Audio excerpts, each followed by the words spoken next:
तो squid game season 3 की शुरुआत वहीं से होती है जहां पिछला सीजन खत्म हुआ था। gi हुन उनकी टीम सरेंडर करने लगी थी, पर पिंक सोल्जर्स उन सभी को गोली मार देते हैं। लेकिन नो मिस्टर पार्क यानी प्लेयर नंबर 246 को पेट की साइड में गोली मारकर बस जख्मी करती है और आंखें बंद करके मरने की एक्टिंग करने को कहती है। फिर उसके कॉफिन में प्लस साइन ड्रॉ कर देती है।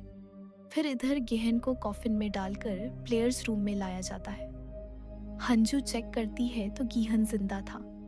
इधर जूनो के शिप में ड्रोन ऑपरेटर को ढूंढा जा रहा था, पर उसे तो शिप के कैप्टन ने मार डाला था।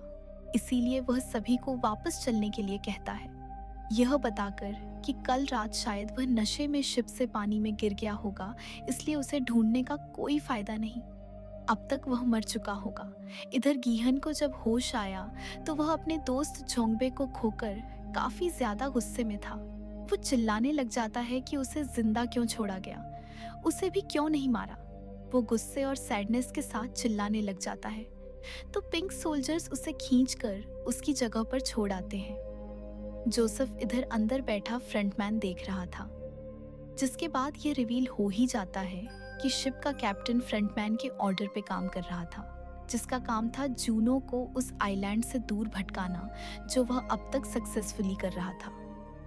देन इधर अगला गेम खेलना है या नहीं, इसके लिए वोटिंग शुरू होती है कि हुन को छोड़कर बाकी सब वोट करते हैं। पर इस बार ज्यादा लोग ओ टीम में जाते हैं, क्योंकि इन सभी ने देखा था किस तरह से ओ टीम वालों ने आधी रात में एक्स टीम पे हमला किया था। इधर नो प्लेयर 246 को जिंदा छोड़कर और गल निकालने वाले गैंग के साथ जुड़ जाती है। एक सोल्जर को अपनी बातों में फंसाकर सर्जरी रूम में पहुंच जाती है, जो कि एक सीक्रेट रूम था जहां पे कोई भी कैमरास नहीं थे।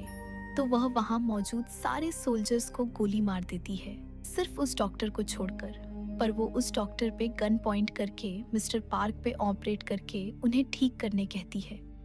इधर रात को सभी को खाना दिया जा रहा था कि हुन उनको इग्नोर करता है, पर ग्रैंडमा और यजू उससे बात करने आती है। उसे दिलासा देती है कि तुम तो हम सबका भला ही चाहते थे, पर ये सोल्जर्स बहुत ज्यादा थे। यजू कहती है, गलती मेरी है, मुझे मैगजीन्स लेकर जाना चाहिए था। ग्रैंडमा का बेटा योंगशिक कहता है कि इसकी भी गलती नहीं थी, इससे पहले तेहो आया था, लेकिन वो मैगजीन्स लेकर गया ही नहीं। जो सुनकर गी हुन को डेहो पर बहुत गुस्सा आया, क्योंकि वह अभी बिंदास खाना खा रहा था। तो ग्रैंड माउंट के लिए खाना छोड़कर चली जाती है। इधर उस वक्त चूहों से बात करने आता है, कहता है उसे शिप के कैप्टन पे डाउट है, क्योंकि कल रात उसने शिप में कुछ आवाज सुनकर बाहर आया था। तब उसने शिप के कैप्टन को देखा था और उस टाइम उनके हाथ में एक स्क्रू ड्राइवर था।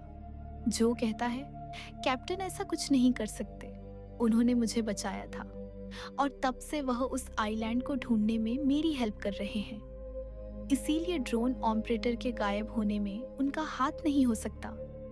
इधर प्लेयर्स रूम में अगले गेम की अनाउंसमेंट होती है, पर गीहोन अभी भी तेहू की ओर गुस्से में देख रहा था। फिर उन सभी को गेमिंग एरिना की ओर ले जाया जा रहा था, जिसके रास्ते में उन्होंने सारी लाशों को झुला कर रखा था, जिन सब ने कल बगावत की थी, जिनमें से एक लाश जोंगवे की भी थी, जिसे देखकर गीहोन का गुस्सा और ज्यादा बढ़ जाता है, जिसे देखकर तेहो और ज्यादा घबरा रहा था। इधर जो नया ड्रोन ऑपरेटर लेकर फिर से अपने टीम के साथ आइलैंड ढूंढने निकलने वाला था, तभी वू सॉक कॉल करके बताता है कि वो आज नहीं जाएगा, बल्कि आज वो शिप के कैप्टन के बारे में पता लगाएगा। इधर डॉक्टर ने मिस्टर पार्क के बॉडी से बुलेट निकाल तो ली थी, पर बहुत ज्यादा ब्लड लॉस हो गया था, तो नो अपना ब्लड देती है। इधर गेम के रूल बताए जाते हैं, जहां सभी को रेड या ब्लू कलर की एक बॉल चूज करने दिया जा रहा था, रेड टीम, और ब्लू टीम को अलग करने के बाद बताया जाता है गेम का नाम हाइड एंड सी, जिसमें रेड टीम वालों को 30 मिनट के अंदर ब्लू टीम के एक एक जन को ढूंढकर मारना होगा। ब्लू टीम में 30 मिनट तक जो बचेगा वो आगे जाएगा। वहीं रेड टीम में से जो ब्लू टीम के किसी को नहीं मार पाएगा उसे भी एलिमिनेट कर दिया जाएगा। रेड टीम के हर एक प्लेयर को एक चाकू दिया जाता है, वहीं ब्लू टीम के प्लेयर्स को एक एक चाबी वाला लॉकेट, जिससे वह अनलिमिटेड दरवाजे खोल सकते हैं छुपने के लिए। लेकिन एक बार खोला हुआ दरवाजा बंद नहीं होगा, वहीं एक आखिरी चांस दिया जाता है। अगर कोई अदला बदली करना चाहता हो तो खेल शुरू होने से पहले तक कर सकता है। ब्लू टीम में लीज उन्हीं को मैनिपुलेट करने पहुंच जाता है। उसे कहता है कि तुम इस साल में किसी को भी नहीं मार पाओगी, इसीलिए मुझे चाकू दे दो, मैं आकर तुम्हें प्रोटेक्ट करूंगा। वहीं योंगशिक अपनी माँ से अदला बदली कर लेता है। फिर ब्लू टीम को 2 मिनट का टाइम दिया जाता है। छुपने के लिए सब लोग यहाँ वहाँ भागने लग जाते हैं। 2 मिनट बाद रेड टीम वाले उन्हें मारने के लिए निकल पड़ते हैं, जहाँ म्यांगी और ली मिलकर टीम बनाकर मारने का डिसाइड करते हैं। और वहीं गी हुन का निशाना था डे हो। इधर मिस्टर पार्क के होश आने के बाद नल उस डॉक्टर को भी मार डालती है और इस डॉक्टर की यूनिफॉर्म मिस्टर पार्क से चेंज करा देती है। इधर रेड टीम वाले पागलों की तरह अपना शिकार ढूंढ रहे थे। जैसे ही कोई ब्लू टीम का दिखाई देता था, वैसे ही ये लोग उसे मार दे रहे थे और ये हरामी बुढ़ा टीममेट बनने का नाटक करके दूसरों को आगे धकेल रहा था। वहीं यजू ग्रैंडमा और जूनी की हेल्प कर रही थी। इन सभी को 3 अलग अलग तरह के कीज दिए गए थे। ट्रायंगल, स्क्वायर और सर्कल शेप के जो तीनों थे यजू ग्रैंडमा और जूनी के पास, जिससे वह तीनों आसानी से सारे दरवाजे खोल पा रहे थे। वहीं तेहो तो बस गेहूं से बचता फिर रहा था। इधर नामकी और ली ने एक ब्लू टीम के प्लेयर को पकड़ लिया था, जिससे यह दोनों साथ मिलकर मारते हैं। पर इन दोनों को पास होने के लिए एक और बंदे को मारना पड़ेगा, इसीलिए दोनों साथ में दूसरा शिकार ढूंढने निकलते हैं। पर हाथापाई के दौरान नामक्यू का वो ड्रग वाला लॉकेट जो मिंसू को मिल जाता है। पर इधर भागते हुए जूनी सीढ़ियों से गिर जाती है, जिससे उसका पैर सूज जाता है और इधर उसके पेट में लगने से उसे दर्द भी शुरू हो जाता है। रेड टीम का एक प्लेयर उसे देखकर मारने आता है, पर हंजू उसे ही मार देती है। जूनी तो अब चल नहीं पा रही थी और उसका पेन भी शुरू हो गया था, इसीलिए हंजी उसे एक रूम में ले जाती है। इधर ली और नामक क्यू काफी लोगों को मार रहे, जहां नाम क्यू कहता है कि अगर हम जितने ज्यादा ब्लू टीम के प्लेयर्स को मारेंगे, उतने ही रेड टीम वाले ऑटोमेटिक मारे जाएंगे, क्योंकि उनके पास मारने के लिए कोई बचेगा ही नहीं। तो वह सभी आधे घंटे बाद वैसे भी एलिमिनेट हो ही जाएंगे, जिससे हम सबके हिस्से में ज्यादा पैसे आएंगे। अब ली था बहुत बड़ा लालची और फिर जो दिखे उसे मारना चालू कर देते हैं। पर इधर योंगशी की हिम्मत ही नहीं हो रही थी किसी को मारने की। किसी को मारने से पहले वो खुद ही डर रहा था। वहीं पर गेहूं और तेहो का आमना सामना हो ही जाता है, जहां दोनों में काफी मारपीट होती है। पर तेहो उसे धक्का देकर भाग जाता है। लेकिन इधर जूनही को लेबर पेन होने लगा था, तो ग्रैना उसकी डिलीवरी कराने में हेल्प करती है और यजू दरवाजे के पास गार्ड करती है।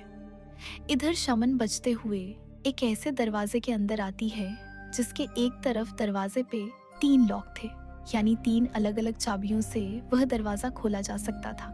और यह एक सीक्रेट दरवाजा था जिसे खोलकर यह सभी टाइम से पहले ही अपने आप को सेव कर सकते थे, जो बताया तो नहीं गया था, पर यह शमन समझ जाती है। इसीलिए वह बाकी 2 चाबियां ढूंढने निकल पड़ती हैं। इधर ये बूढ़ो रेड टीम के बंदों से छुपने के लिए एक मरे हुए आदमी का खून अपने बॉडी पे लगा के उसके साइड में सो जाता है, जिसे मरा हुआ समझकर रेड टीम वाले पार हो जाते हैं। पर तभी शमन आकर उसको अपने साथ ले जाती है, क्योंकि उस बूढ़ू के पास था। बाकी 2 चाबियां इधर ग्रैंडमा सक्सेसफुली बेबी की डिलीवरी कर देती हैं। लेकिन तभी एक रेड टीम का प्लेयर इन पर हमला करने आता है, जिसे लड़ते लड़ते हंजू थोड़ी दूर चली जाती है। पर एक रूम के अंदर जाकर वो उस बंदे को मार डालती है और यह वही 3 लॉक वाला रूम था। अब यजू के पास तीनों चाबियां थीं जो उसे ग्रैंडमा ने दिए थे, जिनसे वह दरवाजा ओपन करती है, जिससे उसे पता चल जाता है कि इस दरवाजे के पार जाने से वो लोग गेम जीत जाएंगे। यही बताने वह भागकर इनके पास आती है, पर दरवाजे के पास आते ही पीछे से ली उसे चाकू मार देता है, जिससे यज, ग्रैंडमा और जूनी के सामने मारी जाती है। पर उसे मारने वाले ली को देखकर जूनी और शॉक्ड होती है। अब नाम गयू यहाँ से थोड़ी दूर पे था, यहाँ वो ना आए, इसीलिए ली जून से कोई बात ना करते हुए नामगियों को लेकर दूसरी ओर चला जाता है। पर यजू की मौत से ये दोनों काफी ज्यादा दुखी होते हैं। लेकिन हंजू को चाकू लगने से पहले उसने इन दोनों को उस रूम के बारे में बता दिया था, इसीलिए ये दोनों काफी दुख के साथ बच्चे को लेकर उस रूम की ओर जाते हैं, जहां इनसे पहले बूढ़ो और शमन वो दरवाजा खोल लेते हैं। पर बूढ़ो एक चाबी निकालकर दरवाजा पार होकर उस साइड से लॉक कर देता है। तभी यहाँ मिंसू आ जाता है एंड शमन को मार देता है। इधर गेहन तेहू को पकड़ लेता है, तेहू से माफी मांगने लगता है, पर फिर बताता है कि उसने सब कुछ झूठ कहा था। वो मरीन ऑफिसर नहीं था, वह तो काफी डरपोक किस्म का लड़का है। गेहन का कॉन्फिडेंस देखकर उसके टीम में आया था ताकि वह उस गेम को सरवाइव कर सके। वो बहुत ज्यादा डर गया था, इसलिए मैगजीन लेकर नहीं जा सका। जोसेफ सुन गेहन उसे मारने से पहले रुक गया, पर तभी तेहू ने उस पर हमला कर दिया, जिससे फिर से इनमें हाथापाई शुरू हो गई। इधर ग्रैंडमा और जूनी उस रूम में पहुंच जाते हैं, पर तभी उस रूम में आ जाता है ग्रैंडमा का बेटा योंगशिक, जो अब तक किसी को भी मार नहीं पाया था और अब बस 2 मिनट बचे थे। इसीलिए वह अपनी माँ को हटने के लिए कहता है और वह जूनी को मारने जा रहा था, और उसकी माँ उसे रोकते हुए कहती है कि उस बेचारी की जगह तुम मुझे मार दो। वैसे भी मेरी उम्र हो चुकी है, इस गेम में वैसे भी मैं तुम्हारे लिए एक बोझ हूँ। जूनी को तो अभी अपनी बच्ची के साथ जीना है। पर यंगशी अपनी माँ को धक्का देकर जॉनी को मारने जाता है, लेकिन तभी उसकी माँ जूनी को बचाने के लिए उसके पीठ पर चाकू मार देती है। वहीं इधर गेहन गुस्से में तेहू को गला दबाकर मार देता है। तो इधर एक माँ अपने बेटे को मार के काफी दुखी थी। वहीं इधर गेहन ने तेहू को मार तो दिया था, पर अपने दोस्त को खोने का गिल्ट नहीं जाता, इसीलिए वह उसी चाकू से खुद को मारने जा रहा था। पर पिंक सोल्जर्स ऐसा करने से उसे रोकते हैं। वहीं टाइम अप हो गया था, इसीलिए रेड टीम में से जिसने भी किसी को नहीं मार पाया था, उन सभी को पिंक सोल्जर्स आकर मार देते हैं। तभी यहाँ रिवील होता है कि इन पिंक सोल्जर्स में से 4 जन खुद वीआईपीज थे, जिन्होंने पहली बार गेम में पार्टिसिपेट किया था। अपने हाथों से लोगों को मारकर एंजॉय करने के लिए रूम में सारे बचे हुए प्लेयर्स आते हैं। नाम क्यों पागल हो रहा था? क्योंकि उसे ड्रग्स वाला लॉकेट नहीं मिल रहा था, क्योंकि जो वो ड्रग लेना शुरू करता है तो टाइम टू टाइम ना लेने की वजह से पागलपंती करने लग जाता है।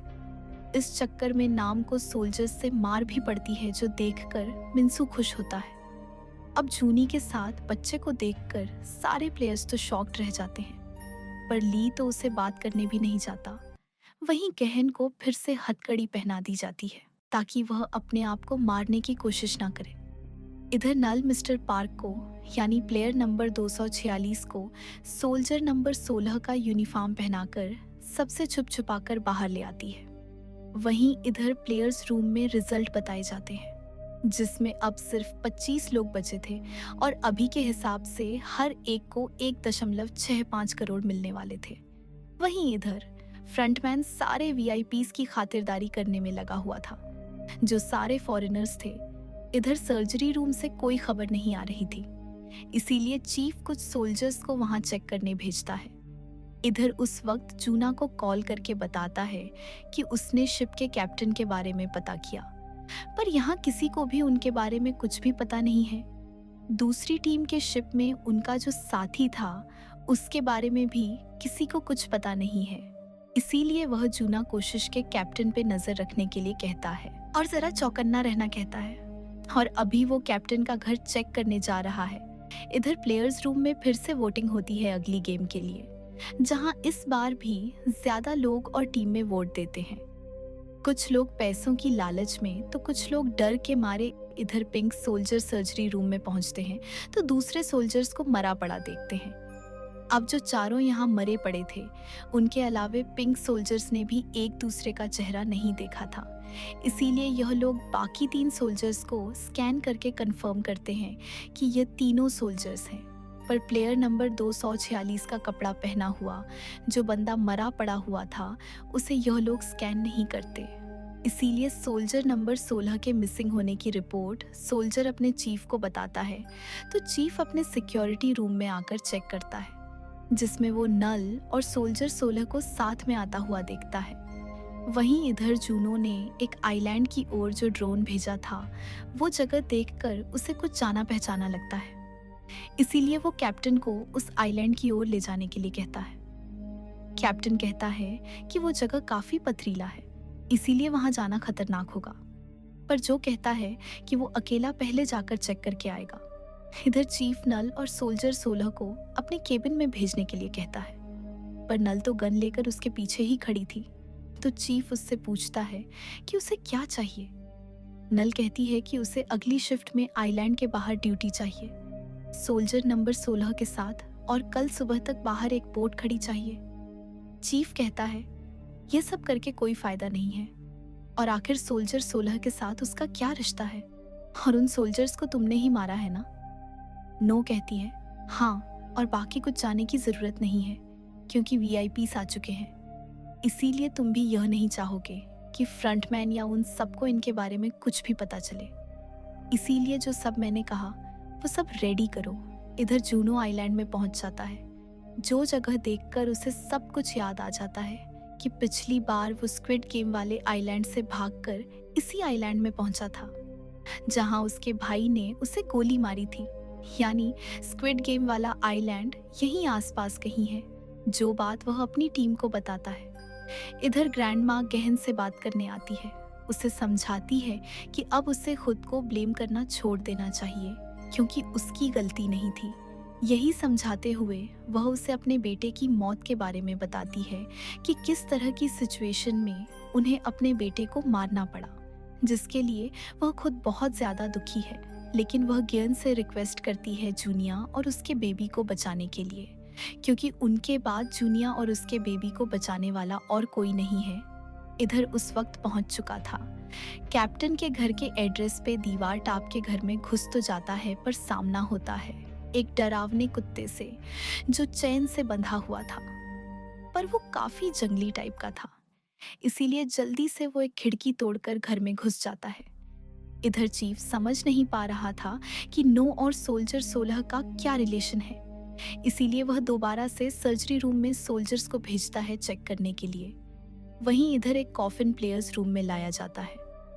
तभी हमें पता चलता है कि ग्रैंडमा ने अपनी जान दे दी है, जो देखकर जूनी और गहोन दोनों ही काफी सैड होते हैं। इधर सर्जरी रूम में जब उस सोल्जर ने प्लेयर 246 के कपड़े पहने लाश को स्कैन किया तो उसे पता चल गया कि यह तो असल में सोल्जर नंबर 16 है। जो बात उसने चीफ को बताई, जिससे चीफ को समझ आ गया कि जिसने सोल्जर 16 की यूनिफॉर्म पहनी हुई है वो असल में प्लेयर 246 है। इसीलिए चीफ ने अपने कुछ सोल्जर्स को नूल का पीछा करने के लिए कहा। इधर उस कैप्टन के घर में कुछ फोटो को देखकर शॉक्ड रह गया, क्योंकि उन फोटो में कैप्टन था उस रिक्रूटर के साथ में, जिससे उस कंफर्म हो जाता है कि कैप्टन स्क्विड गेम वालों के साथ मिला हुआ है। पर तभी उसे अपने पीछे कुत्ते की आवाज आती है जो उसे पे हमला कर देता है, पर उसे कैसे भी करके अपनी गन निकालकर उसे गोली मार देता है, जिसके बाद वह बाहर आता है। तभी सामने आंगन के पास डॉग हाउस बना हुआ था, जिसके नीचे उसे मिलता है बहुत सारा पैसा और वह पिंक सोल्जर वाला ड्रेस। लेकिन तभी यहाँ पे पुलिस पहुंच जाती है। इधर प्लेयर्स रूम में अगले गेम के लिए इन्हें एरिना में बुलाया जाता है। जूनी का पैर सूजा हुआ था, इसीलिए वो बच्चे के साथ अच्छे से चल भी नहीं पा रही थी। तो केयन उसे बेबी को लेकर होल्ड करता है और उसे कहता है कि डोंट वरी, मैं तुम्हें और बेबी को कुछ भी नहीं होने दूंगा। तो ये लोग एरिना में पहुंच जाते हैं, जहां सामने खड़े थे 2 जॉइंट डॉल्स। अनाउंसमेंट होती है, बताया जाता है गेम का नाम है रोटेटिंग रोप जंप। दोनों डॉल्स के बीच में एक पतली सी ट्रैक है जिसके ऊपर से जॉइंट रोप घूमेगा और 20 मिनट के अंदर इन सभी को रोप से बचकर जंप करते हुए इस पतली ट्रैक के उस पार पहुंचना होगा। पर ट्रैक में बीच का हिस्सा थोड़ा सा टूटा हुआ है, वहीं नीचे है बहुत गहरी खाई, यानी जो भी रस्सी से टकराएगा वह सीधा मौत के मुंह में जाएगा। पर 20 मिनट बाद इस साइड जितने भी प्लेयर्स रहेंगे उन सभी को एलिमिनेट कर दिया जाएगा। इवन उस बेबी को भी उस पार ले जाना पड़ेगा, जो देखकर सबकी हालत खराब हो जाती है। किसी में भी पहले जाने की हिम्मत नहीं हो रही थी। गहन जूनी को बेंच में बिठाकर थोड़ा रेस्ट करने के लिए कहता है। तभी उसकी नजर पड़ती है जूनी के पैर पे, जिसकी कंडीशन काफी खराब हो चुकी थी, यानी वह जंप नहीं कर पाएगी। पर गहन कहता है कि मैं तुम्हें उस पर ले जाने के लिए कुछ ना कुछ सोच लूंगा। नामक्यू का बिना ड्रग के हालत खराब हो रहा था, तो मिंसू फाइनली उसे यह लॉकेट दिखाता है तो नामक्यू उसे छीनने जाता है, पर मिंसू उसे ट्रैक की ओर फेंक देता है, जिसे लेने के लिए नामक्यू ट्रैक पे उतर आता है। इवन जंप करते हुए वह लॉकेट तक पहुंच जाता है। लॉकेट खोलता है, पर उसके अंदर कोई भी ड्रग नहीं था, जिससे उसका ध्यान हट जाता है और फिर रस्सी उसे टक्कर मार के नीचे फेंक देती है, जो देखकर जूनी गेहन से कहती है कि आप बस मेरी बेबी को बचा लीजिए। तो जूनी बेबी को अपने जैकेट में लपेटकर कहोन को देती है। गिहन उसे अपने सीने में बांध लेता है और उसे कहता है, मैं बेबी को उस पार पहुंचाकर तुम्हें वापस लेने आऊंगा। यह बोलकर वह ट्रैक के ऊपर कूद जाता है और वह सक्सेसफुली जंप करते हुए बेबी को लेकर उस पार पहुंच जाता है। बेबी को उस साइड बेंच पर रखने के बाद वो वापस आने वाला था जूनी को लेने के लिए, पर उससे पहले 2-3 लोग ट्रैक के ऊपर आ गए थे, जो सभी एक साथ ट्रैक पार कर रहे थे। तो गहन के बाद दूसरा बंदा उस पार आ जाता है, पर फिर उसके बाद आने वाले बंदे को वो नीचे धक्का मार के गिरा देता है और वहीं खड़ा होकर ट्रैक के इस पार आने वाले बंदों से कहता है कि जो भी इस पार आएगा मैं उसे धक्का मार दूंगा। गहन पूछता है, ऐसा क्यों कर रहे हो? वो बंदा कहता है कि जितने कम लोग बचेंगे उतने ज्यादा पैसे मिलेंगे ना, इसीलिए मैं हमारे रास्ते के कांटों को हटा रहा हूँ। किसी को भी इस पार नहीं आने दे रहा था, जिस वजह से काफी लोग थक कर ट्रैक से नीचे गिर जाते हैं, जो देखकर गिहून उसे पीछे खींच लेता है। तो बूढ़ों के साथ कुछ लोग इस पार आ जाते हैं, जिनमें से एक उस बंदे को नीचे गिरा देता है। मनसू के साथ 1-2 और जन पार हो जाते हैं। टाइम बीत रहा था, ली जूनी को अपने साथ चलने के लिए कहता है। तभी जूनी उसे अपना पैर दिखाती है, जो पूरी तरह से सूज गया था, जिस वजह से वह उस ट्रैक के ऊपर नहीं चल पाएगी, इसीलिए ली उसे छोड़कर चला आता है। अब बस 1 मिनट बचा था। गहन जूनी को लेने उस पार जाने वाला था, पर उधर से जून उसे रुकने के लिए कहती है और बताती है कि आप मेरी बेबी को बचा लेना। यह बोलकर वह खुद नीचे कूद जाती है। इधर दोनों आइलैंड के बाहर निकल जाते हैं, तो चीफ अपने कुछ सोल्जर को उनका पीछा करने के लिए कहता है। उनके लिए बाहर एक बोट तो रखी हुई थी, पर उसमें एक ट्रैकर लगा हुआ था। इधर प्लेयर्स रूम में अब सिर्फ 8 जन बचे थे। बेबी को लेकर 9 लोग थे और ऊपर बैठे वीआईपी बेबी के बारे में बात कर रहे थे, जहां वह लोग अब इस गेम को और इंटरेस्टिंग बनाने के लिए बेबी को भी एक प्लेयर बनाने का डिसाइड करते हैं। उसे अपनी माँ का नंबर दिया जाता है, यानी प्लेयर नंबर 222। एक वीआईपी कहता है कि अब हर एक को 35 करोड़ मिलेंगे। तो फिर ये लोग तो गेम यहीं पर छोड़ देंगे, जिस पे फ्रंटमैन कहता है कि अब एक ऐसा ऑफर दिया जाएगा जिससे ये लोग गेम को नहीं छोड़ पाएंगे। तो पिंक सोल्जर्स आकर अनाउंसमेंट करते हैं कि अगला गेम खेलने के लिए अब 9 प्लेयर्स बचे हैं, यानी हर एक को 31 करोड़ मिलेंगे। जो सुन बाकी सब पे चौंक जाते हैं। एंड गुस्से में कहते हैं कि अब 9वां प्लेयर कौन है? तो सोल्जर कहता है वो बेबी है। यह लोग तो काफी ज्यादा भड़क जाते हैं, कहते हैं यह तो काफी अनफेयर है, इस बेबी ने तो कुछ भी नहीं किया, फिर यह हमारे हिस्से के पैसे कैसे खा सकता है? ये पैसों के लालचे उस बेबी को मारने जाने लगते हैं। तो सोल्जर उन्हें रोकते हुए कहता है कि अब कोई भी गेम के बाहर किसी को भी नहीं मार सकता। आखिरी गेम खेलना है या नहीं, उसके वोटिंग से पहले स्पेशल डिनर के लिए उन्हें तैयार होने के लिए कहा जाता है। इधर पुलिस स्टेशन में उससे पूछताछ की जा रही थी। उस वक्त पुलिस वालों को कैप्टन और स्क्विड गेम के बारे में बता रहा था, पर उन्हें उसकी बात पे बिलीव ही नहीं हो रहा था। पुलिस वाले तो कैप्टन को कॉल करके उनके घर चोरी हुई है ये बता देते हैं।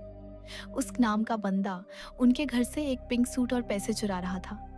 ये सुनते ही कैप्टन को समझ आ जाता है कि उस सब कुछ जान चुका है, तो उस वक्त लॉयर को फोन करने के नाम पे अपना फोन मंगाता है और जूना को कॉल करके कैप्टन की सच्चाई बता देता है। लेकिन तब तक इधर कैप्टन ने अपना गन निकाल लिया था, दूसरे बोट में अपने आदमी को भी बता दिया था उन सभी को मार देने के लिए, और इधर कैप्टन ने भी सबको मारना चालू कर दिया था। लेकिन जिन्हों आकर कैप्टन को तीर मार देता है। देन उससे पूछने जाता है कि आखिर वो आइलैंड कहाँ है, पर उससे पहले कैप्टन मर जाता है। पर जिन्होंने अपने एक साथी की जान बचा ली थी, जिसके साथ मिलकर वह कैप्टन के केबिन की छानबीन करने लगता है। इधर वोटिंग के पहले इन सभी को मस्त खाना खिलाया जाता है। फिर वोटिंग से पहले उन्हें अगले गेम के बारे में कुछ बताया जाता है कि यह लोग चाहे तो पहले ही डिसाइड कर सकते हैं कि यह लोग अगले गेम में किसे एलिमिनेट करना चाहते हैं। मिनिमम 3 लोगों को एलिमिनेट करने के लिए ये लोग पहले ही डिसाइड कर सकते हैं, क्योंकि 2 जन को तो इन्होंने कंफर्म कर ही लिया था। एक गेहूं था और एक बेबी, और तीसरा बकरा कौन होगा ये वो बाद में सोचेंगे कहते हैं। तो फिर मजे से खाना खाते हैं। फिर वोटिंग शुरू होती है। बेबी तो वोट नहीं कर सकती, तो गेहूं और डरपोक मिनशु क्रॉस पर वोट करते हैं। बाकी लोग ओ पर वोट करते हैं। इधर जूनो को एक मैप मिलता है, जिसके एक तरफ के आइलैंड्स पे कैप्टन ने क्रॉस लगाया था, एंड बताया था कि उस तरफ के आइलैंड्स में कुछ भी नहीं है, जिससे जू को समझ आ जाता है कि स्क्विड गेम वाला आइलैंड उसी तरफ है। तो अपने टीम के बंदे के साथ वो उस तरफ के लिए निकल जाता है। वहीं इधर नो और मिस्टर पार्क बोट में बैठकर आइलैंड से दूर जाने लगते हैं। तभी चीफ उसे वॉकी टॉकी से बताता है कि तुम्हारे साथ जो नंबर 16 है वो असल में प्लेयर नंबर 246 है ना। उसके घर का एड्रेस, उसकी बेटी कहाँ एडमिट है, वो सब कुछ चीफ बताता है। इसलिए कहता है कि तुम वैसे भी इस बोट से ज्यादा दूर नहीं जा सकती, अच्छा होगा उसे लेकर वापस आ जाओ, वरना प्लेयर 246 के साथ उसकी बेटी भी मरेगी, जो सुनोल बोट को वापस घुमा लेती है। लेकिन वह अकेले आइलैंड वापस आती है और मिस्टर पार्क को चले जाने कहती है, तो वह वेंटिलेशन के रास्ते से होकर आइलैंड के अंदर घुसती है। पर ट्रैकर मूव होने की वजह से चीफ अपने सोल्जर को बोट का पीछा करने कहता है।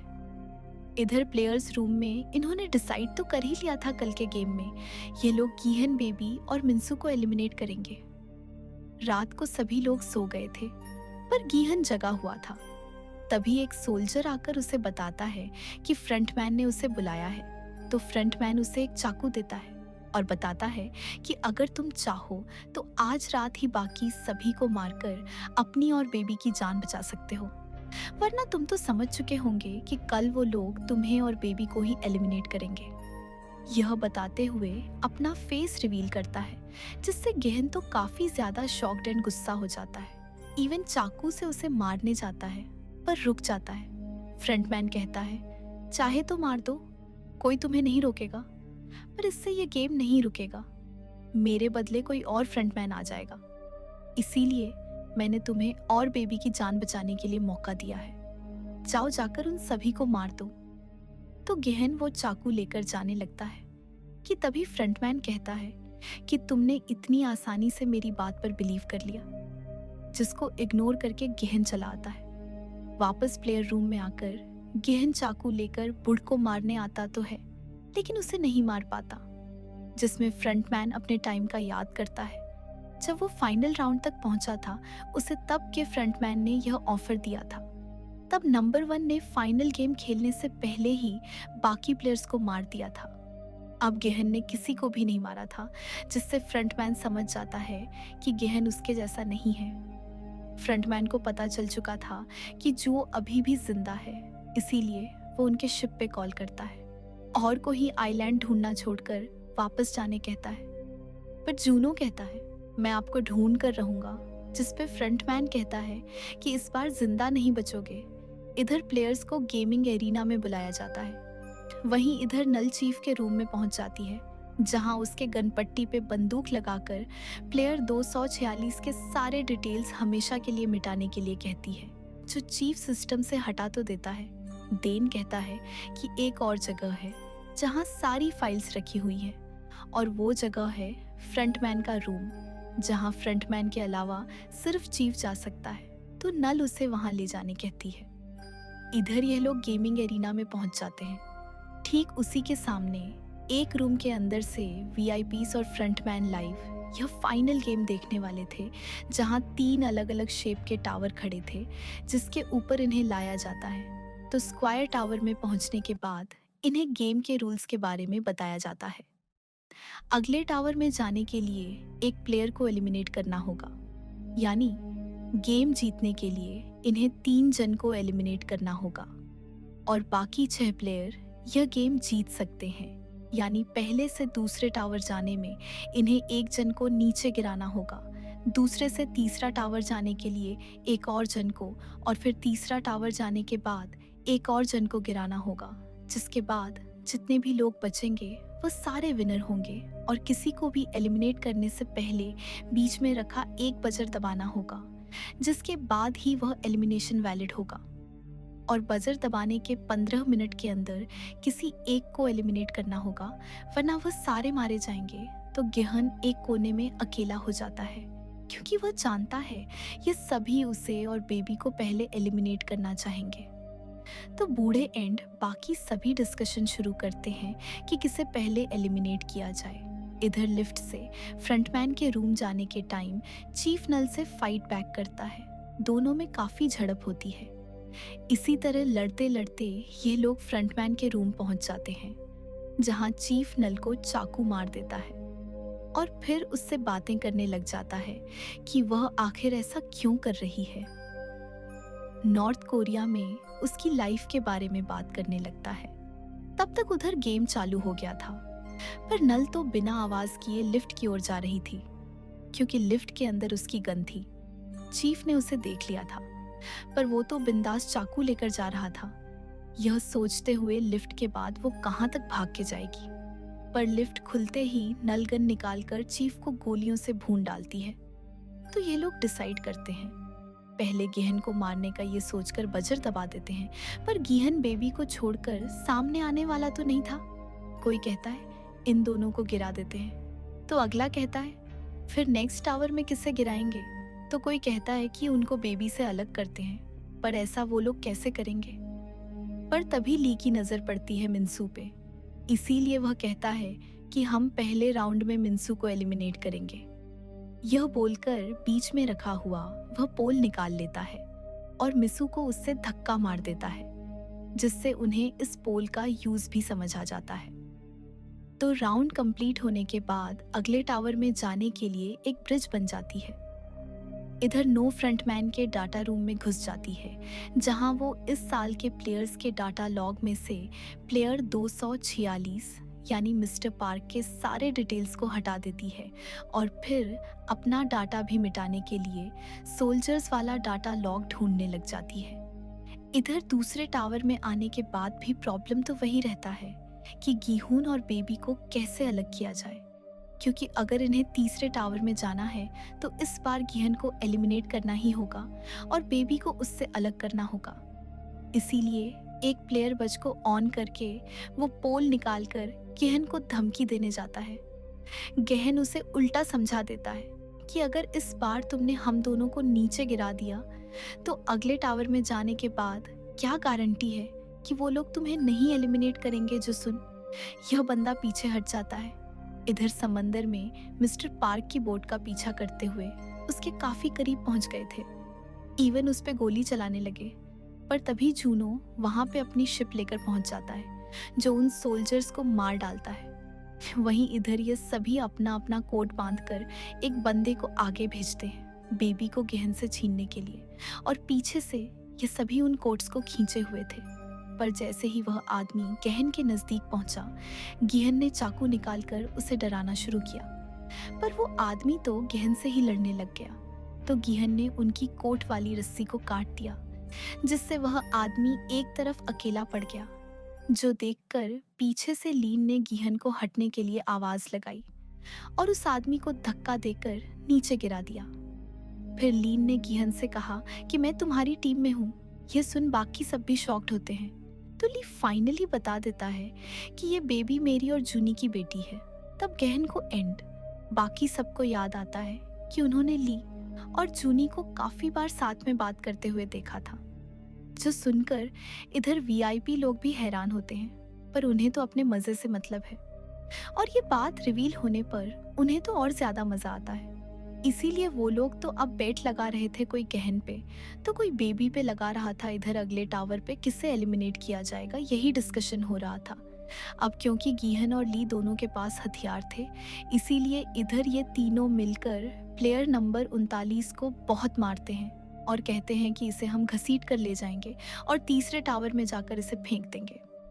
पर गीहन उन्हें रोकते हुए कहता है कि नहीं, हम पर्ची निकालेंगे ताकि गेम सबके लिए फेयर हो। जो सुन ये तीनों भड़क जाते हैं, उन पे अटैक करने लगते हैं, तो इस हाथापाई में बाकी तीनों भी मारे जाते हैं और वो प्लेयर नंबर 39 जो कि चलने की हालत में नहीं था, अब उसको समझ आ गया था कि अगले टावर में जाकर यह लोग उसे फेंक देंगे, इसीलिए वह रेंगते हुए जाता है एंड खुद नीचे गिर देता है। यानी अब अगले टावर में लीक की और बेबी में से किसी एक को एलिमिनेट करना होगा। इधर जूनो मिस्टर पार्क के बोट में आता है, जहां मिस्टर पार्क उन्हें अपने बारे में सब कुछ बताते हैं, तो जूनो का साथी उसका ट्रीटमेंट कर देता है। वहीं जू ने कोस्ट गार्ड्स को अपनी लोकेशन शेयर कर दी थी, तो मिस्टर पार्क से आइलैंड का डायरेक्शन पूछकर जो अकेले निकल पड़ता है आइलैंड की तरफ। इधर तीसरे टावर पर जाने के लिए ब्रिज बनता है जिसको ली पार कर लेता है। वहीं गहन बेबी को लेकर आ रहा था, तभी ली उसे अपना असली रूप दिखाता है। तीसरे टावर जाने के बाद वहां का पोल निकालकर गहन को इधर आने से रोकता है और कहता है बेबी को इस पोल के ऊपर चढ़ा दे और गहन को सेकंड टावर पे ही रुकने कहता है। यानी वह बेबी को मारकर गेम जीतना चाहता था, जो सुनकर गीहन को बहुत ही ज्यादा गुस्सा आता है, क्योंकि ली इस बच्ची का बाप था, पर पैसों के लिए वो इस बच्ची को भी मारने के लिए तैयार हो गया था।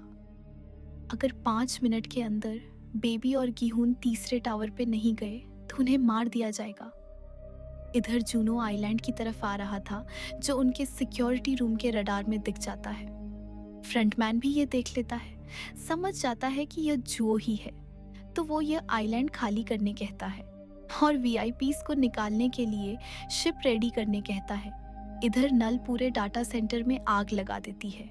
इधर टाइम जा रहा था, इसलिए गीहन बेबी को ब्रिज के बीच में रख देता है, तो ली बेबी को पोल से अपनी ओर खींच लाता है।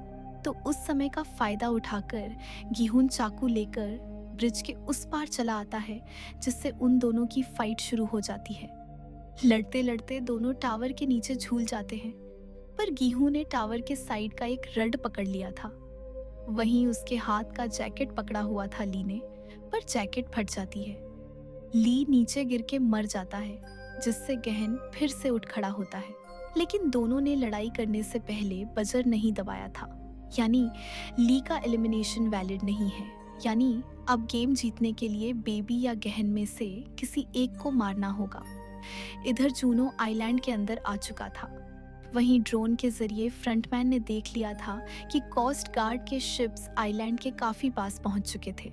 वहीं इधर गेम में गेहूं बजर को ऑन करता है, फिर बेबी को लेकर सीधे फ्रंटमैन एंड वीआईपीस की ओर देखता है और कहता है हम तुम्हारे रेस के घोड़े नहीं हैं। फिर बेबी को आखिरी बार हक करता है और फिर अपने आप को सैक्रिफाइस कर देता है, जिससे यह गेम ओवर हो जाता है। बेबी गेम जीत जाती है, जो देखकर वीआईपीस भी शॉक्ड रह जाते हैं। सारे वीआईपीस निकल जाते हैं। वहीं फ्रंटमैन टाइम बम ऑन कर देता है, जिसमें आधे घंटे का टाइमर लगा हुआ था। जून ऊपर आते हुए टाइम बम का आवाज सुन लेता है, जिससे वह समझ जाता है कि यहाँ जल्दी ही ब्लास्ट होने वाला है, पर वह अपने भाई को ढूंढने के लिए ऊपर जल्दी से आता है। वहीं फ्रंटमैन नीचे गेहूं को मरता हुआ देखकर ऊपर आता है और बेबी को अपने साथ ले जाने लगता है, पर तभी उसे जूनो देख लेता है और उसे रुकने के लिए कहता है, पर फ्रंटमैन बेबी को लेकर चला जाता है।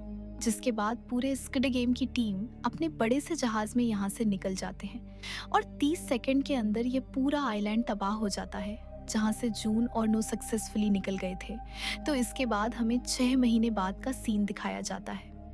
प्लेयर 246 यानी मिस्टर पार्क फिर से अपने काम में वापस आ गए थे।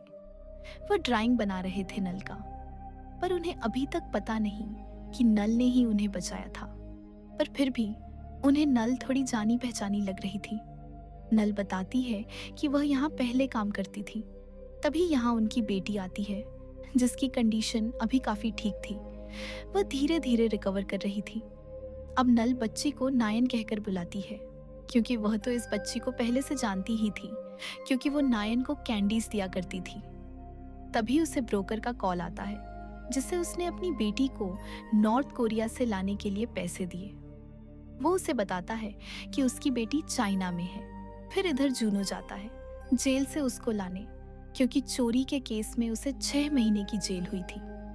जूनो अपने घर आकर देखता है कि गेम जीतने वाली बेबी को किसी ने उसके घर पर छोड़ गया था।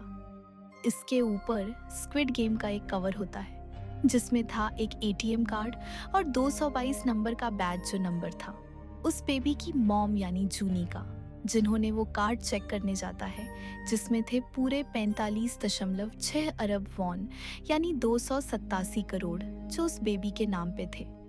वहीं इधर वो ब्रोकर सेबियोक की माँ को भी नॉर्थ कोरिया से ढूंढ लाता है और उन्हें उनके बेटे यानी सेबियोक के भाई से मिलाता है। वहीं नल चली जाती है चाइना अपनी बेटी को लाने। वहीं इधर जिस होटल में गहन रहता था वहां एक रूम में उसने अपने सारे पैसे रखे हुए थे, तो वो एक मिस्टीरियस बंदा आकर उन पैसों को लेकर चला जाता है। फिर इधर हम देखते हैं फ्रंटमैन अमेरिका आ जाता है गीहून के बेटी के घर, जहां वो उसकी बेटी को बताता है कि तुम्हारे डैड गेहन अब नहीं रहे। उसकी आखिरी निशानी के तौर पे एक बॉक्स उसे देता है, जो सुन गीहून की बेटी काफी ज्यादा दुखी होती है। बॉक्स खोलती है तो उसके अंदर गीहून के प्लेयर नंबर 456 वाला ड्रेस था और एक एटीएम कार्ड था, यानी फ्रंटमैन ने गेहन के होटल के सारे पैसे इस कार्ड में डालकर गेहन की बेटी को दे दिया था। पर यहाँ से जाते हुए वह एक गली में एक और रिक्रूटर को देखता है जो दागची खेल रही थी। वो रिक्रूटर फ्रंटमैन की ओर अजीब से देखती है और अपना गेम चालू रखती है। तो इससे हमें स्क्विड गेम अमेरिका का हिंट दिया जाता है, यानी ये स्क्विड गेम सिर्फ कोरिया तक सीमित नहीं था, तो अब शायद स्क्विड गेम का भी यूनिवर्स बनेगा। इसी के साथ स्क्विड गेम सीजन 3 यहीं पर खत्म होता है। तो दोस्तों, आपको स्क्विड गेम सीरीज कैसी लगी? अगर पसंद आई है तो मैंने इस वीडियो का टारगेट रखा है 10,000 लाइक और 2,000 सब्सक्राइबर का। अगर आप लोग मेरी एक्सप्लेनेशन से प्यार करते हो तो कृपया मेरे इस टारगेट को पूरा करने में मदद करें। धन्यवाद।